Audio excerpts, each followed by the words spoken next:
Audio Jungle. Audio Jungle. Audio Jungle.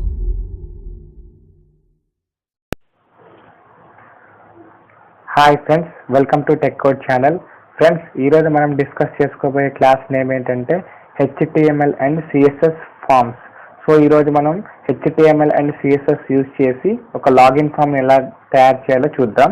దీనికోసం మీరు first Notepad++ని open చేసుకోవాలి. సో నేను ఆల్రెడీ Notepad++ ఓపెన్ చేసి అందులో ఒక ఫార్మాట్ రాసం చేశాను, HTML ఫార్మాట్. సో ఇందులో ఏం చేశాను, హెడ్ ట్యాగ్లో టైటిల్ ఇచ్చేసాను అండ్ ఎక్స్టర్నల్ స్టైల్ షీట్ ఇచ్చేసాను. ఇప్పుడు మనం బాడీ పార్ట్లో రాయాలి ఫామ్ గురించి. సో దీనికోసం మీరు ఫస్ట్ ఏం చేస్తారంటే div అని తీసుకోండి. div క్లాస్ కంటైనర్, దీనికి నేమ్ ఇచ్చేయండి. సో ఈ div వల్ల యూజ్ ఏంటి అనేది మీకు HTMLలో తెలీదు, CSSకి వచ్చేసరికి డిజైనింగ్ పర్పస్లో మీకు div వల్ల యూజ్ ఏంటో తెలుస్తుంది. div అంటే ఏం లేదు, div అంటే షార్ట్ కట్ ఆఫ్ డివిజన్. ఇదొక డివిజన్ అని, ఇదొక పార్ట్. divలో పెట్టింది ఒక పార్ట్గా పనిచేస్తుంది, ఒక హోల్డర్ లాగా. ఇప్పుడు ఈ divలో మనం రాయబోయేది ఏంటి, ఫామ్. కాబట్టి ఫామ్ ఇలా రాసిన తర్వాత ఇప్పుడు మనం లోపల ఏం రాయాలి, లేబుల్ అని రాయాలి.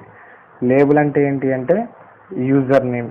మన ఫస్ట్ నేమ్ ఏంటి, యూజర్ నేమ్. ఒక లాగిన్ ఫామ్లో ఏముంటాయి, ఫస్ట్ యూజర్ నేమ్, తర్వాత పాస్వర్డ్, తర్వాత లాగిన్ బటన్, తర్వాత ఫర్గట్ పాస్వర్డ్.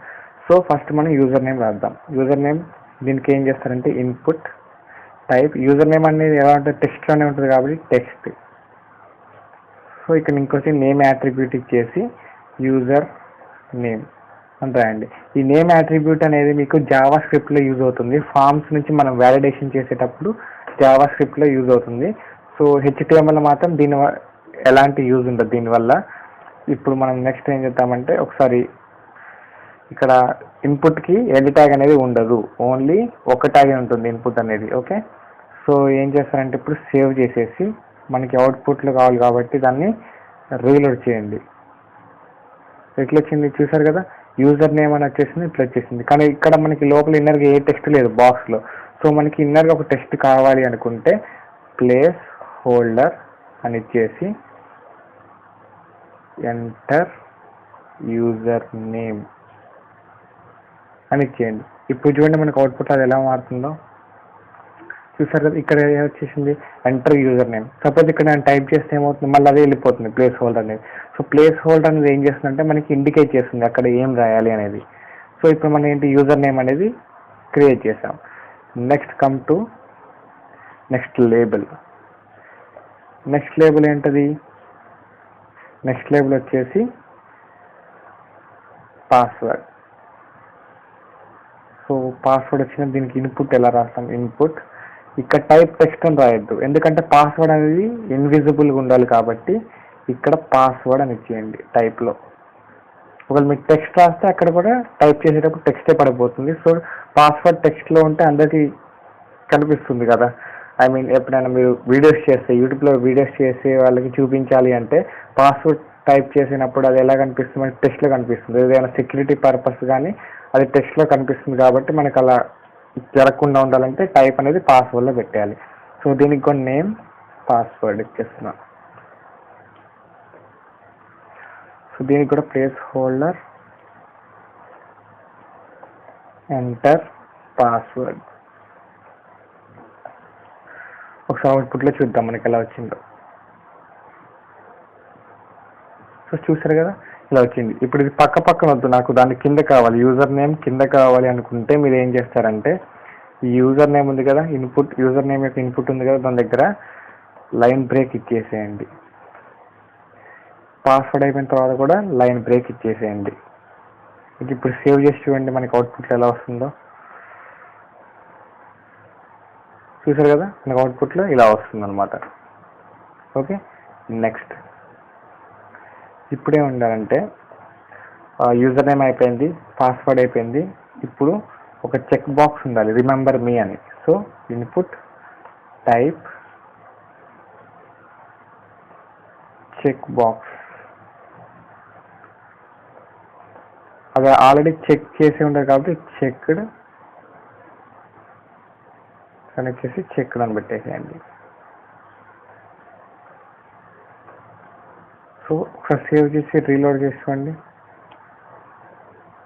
సో మనకి ఇలా చెక్ అని వచ్చేసింది. కానీ దీని పక్కన ఏం టెక్స్ట్ రావాలి, రిమెంబర్ మీ అని టెక్స్ట్ రావాలి. ఒకవేళ మీరు ఇక్కడ చెక్ అని పెట్టకపోతే ఏమవుతుందో చూడండి.